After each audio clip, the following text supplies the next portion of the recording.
عرب بابا فرید شرنگ رحمۃ اللہ علیہ اللہ تعالیٰ کے نیک ولی تھے، پاک پتن شریف میں یاد رہا ہوں۔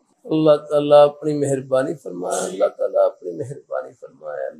ایک مرتبہ کسی نے ہدیے میں کینچی دی، کسی نے ہدیے میں حضرت کو کینچی دی، اللہ والوں کی بڑی گہری نظریں، فرمانے لگے مجھے کینچی نہ دو، مجھے سوئی دو، ہم کاٹنے والے نہیں، ہم جوڑنے والے ہیں۔ اللہ کبھی کبھی عرض کر دیتا ہوں، جھگڑے کا حل جھگڑا نہیں، جھگڑے کا حل جھکنا ہے، اور جو اللہ تعالیٰ کے لیے جھکتا ہے وہ جھکتا نہیں، اللہ ان کا سر عرش لگا دیتا۔ ابن ماجہ شریف کی حدیث شریف، ابن ماجہ شریف کی حدیث شریف، ابن ماجہ شریف کی حدیث شریف میں کہ ایک آدمی حق پر ہوتے ہوئے، ایک آدمی حق پر ہوتے ہوئے پھر صرف جھگڑے سے بچنے کے لیے اپنے حق کو چھوڑ دے، اللہ تعالیٰ جنت کے بیچوں بیچ اللہ اس کو محل عطا کرے گا۔